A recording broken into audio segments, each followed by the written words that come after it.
ሰላም ቤተሰቦቼ እንዴት ናችሁ? ዛሬ ደግሞ ጀስት ስለ መጽሐፍ ቅዱስ ነው የምናወራው። ስለ መጽሐፈ ዮናስ እናውራ እስቲ። መጽሐፈ ዮናስ ላይ አሁን ከኛ ጋር የሚመሳሰል ታሪክ ነው ያለው። በአሁኑ ጊዜ ካለን ክርስቲያኖች ወይም ደግሞ እግዚአብሔርን እናምናለን ከምንል ሰዎች ጋር አብሮ ይመሳሰላል ማለት ነው። መጽሐፈ ዮናስ ላይ ያው የዮናስ ታሪክ ነው አይደለ? ዮናስ ለነነዌ ሕዝብ ሂድና መስክርላቸው፣ እግዚአብሔር ተቆጥቷቸዋል፣ ሊቆጣችሁ ነው፣ ከተመለሳችሁ ተመለሱ፣ ካልተመለሳችሁ ግን ነነዌ ትገለበጣለች በል የሚል መልእክት ሲመጣለት እሱ ግን እሱን ከማለት ይልቅ ሽሽት ነው የመረጠው። ሽሽት የመረጠው ለምንድን ነው? አሁን ሽሽት የመረጠው ውሸታም እባላለሁ ነው። ውሸታም እባላለሁ ያለበት ምክንያት ምንድን ነው? ከዛሬ ነቢያቶች ጋር ስታስተያዩት የዛሬ ነቢይ ውሸታም ተባለ አልተባለ ጉዳዩ ስላልሆነ ነው አይደለ? ጉዳዩ ስላልሆነ ነው አይደል? የፈለጉትን የሚሉት ለቃላቸው ቢጠነቀቁ ኖሮ ለቃላቸው ቢፈሩ ኖሮ ውሸታም እንባላለን ብለው ይጠነቀቁ ነበር ማለት ነው። እንግዲህ ዮናስን ስታዩት ውሸታም እባላለሁ ያለው እግዚአብሔር ውሸታም ነው ብሎ ሳይሆን አንተ መሐሪ ነህ፣ የእግዚአብሔርን ባህሪ ያውቀዋል ማለት ነው። አንተ መሐሪ ነህ፣ እነዚህን ህዝቦች ከተመለሱ ንስሐ ከገቡ አታጠፋቸውም ነው። እኔ ውሸታም ከምባል ቢመለሱም እነሱን ቢጠፉ ይሻላል። በቃ ትገለበጣላችሁ ካልኳቸው መገልበጥ አለበት። ይሄ ነበር ክርክሩ ከእግዚአብሔር ጋር። ከዛ ምንድን ነው ያደረገው? ከእግዚአብሔር ሸሸ። ወደ ባህር ወደ ሌላ ለመሄድ ወደ ተርሴስ ለመሄድ መርከብ ተሳፈረ ነው አይደል የሚለው። ወዲያው ምን መጣ? ማዕበል መጣ። ማዕበሉን በጣም ሲያስቸግራቸው ምናልባት ከብዶት ይሆናል የጫነው ዕቃ ብለው እንዳለ የያዙትን ዕቃ ወደ ባህር ጣሉ ማለት ነው። ማዕበሉ አልቆመም። ስለዚህ ክብደት አይደለም ይህንን ነገር ያመጣው ዜሪ ሳምቲንግ ብለው አሰቡ ማለት ነው። ስለዚህ ይሄ ሁሉ ሲሆን እሱ ዝም ነው ያለው። ከእግዚአብሔር ጋር የኮበለለ ሰው ወደ ህይወታችሁ እንኳን ብታስገቡ እንደዚህ አይነት ወጀብ ነው ይዞባችሁ የሚመጣው ማለት ነው።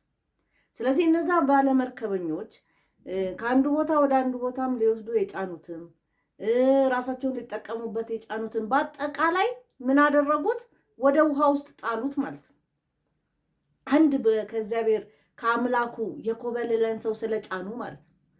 በህይወታችን ውስጥ በእርግጥ እነዚህ ሰዎች አያውቁም። ከአምላኩ ጋር ተጣልቶ ይምጣ በቃ ተሳፋሪ ነው። አንዳንድ ጊዜ እኮ የምንጭናቸው ወይ አብረናቸው የምንሆን ወይ ጓደኛ የምንሆናቸውን ሰዎች ምንነታቸውን ታሪካቸውን አናውቅም። እኛም ለእግዚአብሔር የቀረብን ሆነን ከእግዚአብሔር ጋር የተስማማን ከሆነን እግዚአብሔር ይገልጽልናል። መግለጽ ያለበትን ነገር ይገልጽልናል ማለት ነው።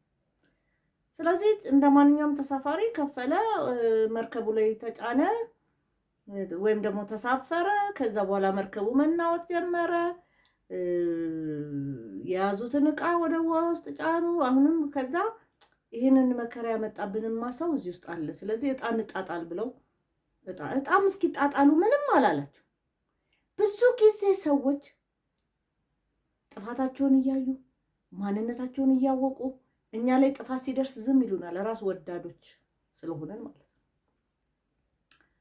ከዛ ምንድን ነው የሆነው? ዕጣት ሲጣጣሉ እሱ ላይ ወጣ ማለት ነው። ምን አድርገ ነው ምን በድለ ነው ሲሉት ነገራቸው። እኔ ከአምላኬ ነው የኮበለልኩት፣ ጣሉኝ ወደ ውሃ ውስጥ አለ። ይሄ ሁሉ ጥፋት ያመጣሁባችሁ ከመርከባችሁ ላይ የጫናችሁትን ውሃ ዕቃ በሙሉ እንድትጥሉ ያረኳችሁ፣ እንድትጨነቁ ያረኳችሁ፣ መከራ እንዲደርስባችሁ ያረኳችሁ እኔ ነኝ። ግን መጨረሻ ላይ ነው ዕጣው ተጥሎ እሱ ላይ ሲደርስ ነው ይህን ነገር ያለው እንጂ በፊት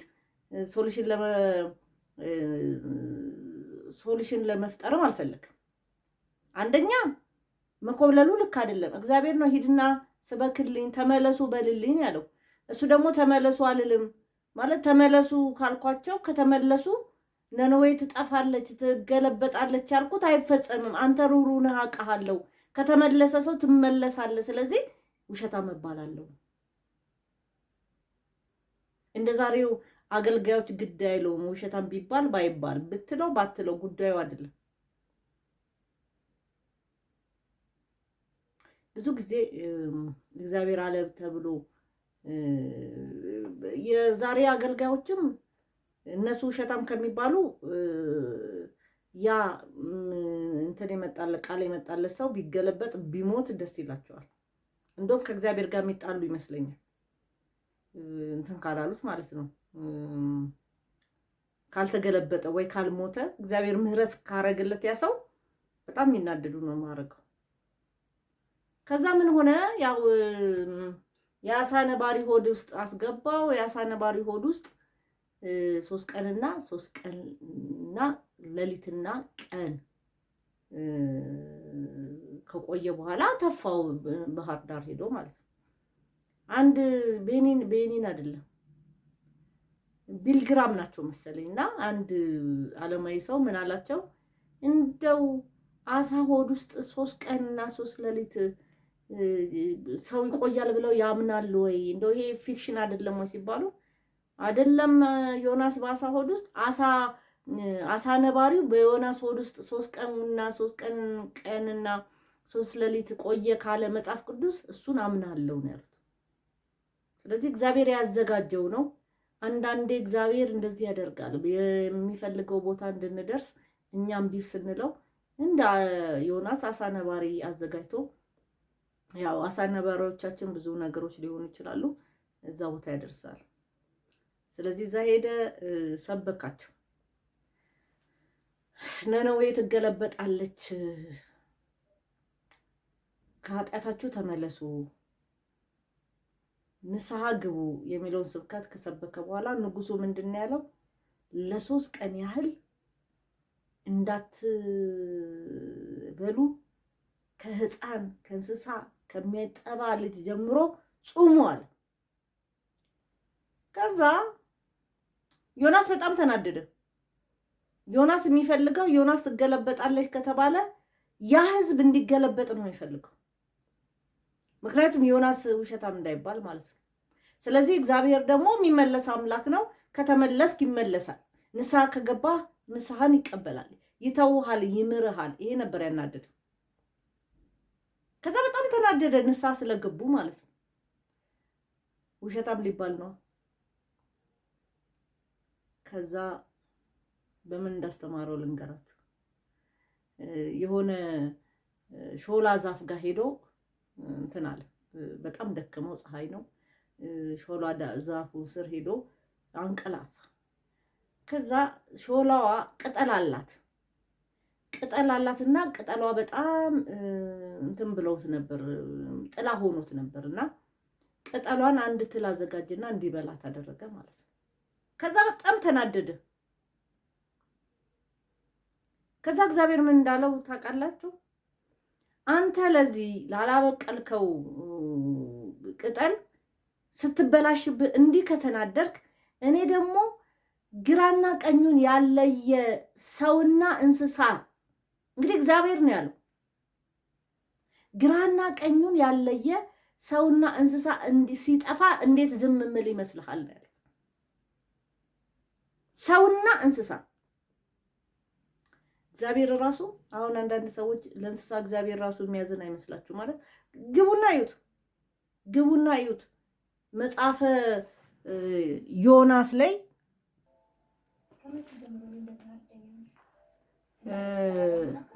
ላንብብላችሁ።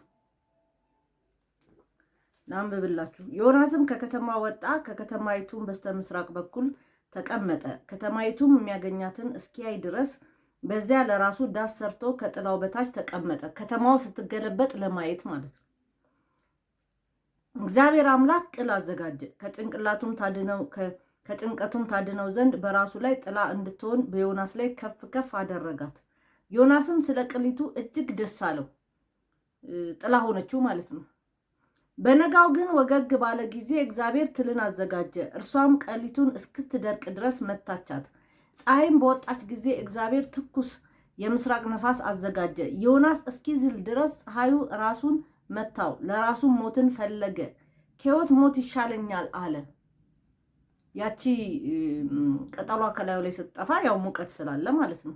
እግዚአብሔር ዮናስን በእውኑ ስለዚች ቅል ትቆጣ ዘንድ ይገባሃልን አለው። እርሱም እስከ ሞት ድረስ እቆጣ ዘንድ ይገባኛል አለው። ከእግዚአብሔር ጋር እንግዲህ አፍ ለአፍ የሚነጋገሩ አገልጋይ ነው ማለት ነው። እግዚአብሔርም አንተ ትበቅል ዘንድ ላልደከምክበት ላላሰደካት በአንድ ሌሊት ለበቀለች በአንድ ሌሊትም ለደረቀች ቅል አዝነሃል። ገብቷችኋል?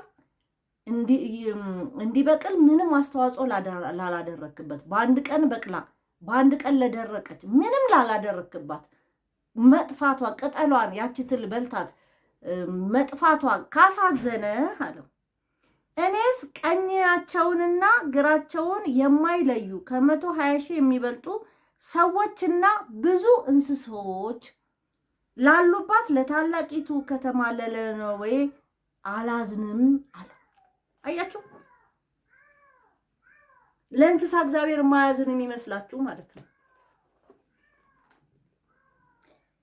እኔስ ቀኛቸውንና ግራቸውን የማይለዩ 120 ሺህ የሚበልጥ ሰዎችና ብዙ እንስሳቶች ላሉባት ለታላቂቱ ከተማ ለነነዌ አላዝንም?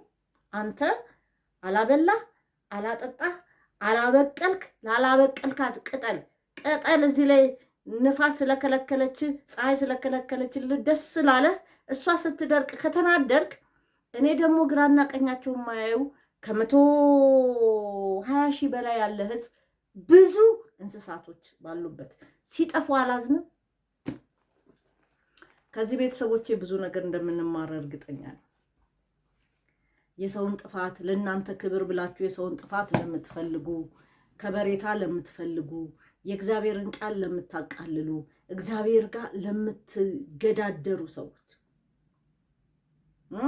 እግዚአብሔር እንደዚህ ያስተምራል። ዮናስ ግን በራሱ ነገር ነው የፈተነው ዮናስን ማለት ነው። ስለዚህ ቤተሰቦቼ ዛሬ ስለ ዮናስ ያዘጋጀውላችሁ ይሄንን ይመስላል። ወደፊትም እንደዚህ ያሉትን ነገሮች እንማማራለን ብዬ አስባለሁ። መልካም ጊዜ ይሁንላችሁ። አመሰግናለሁ።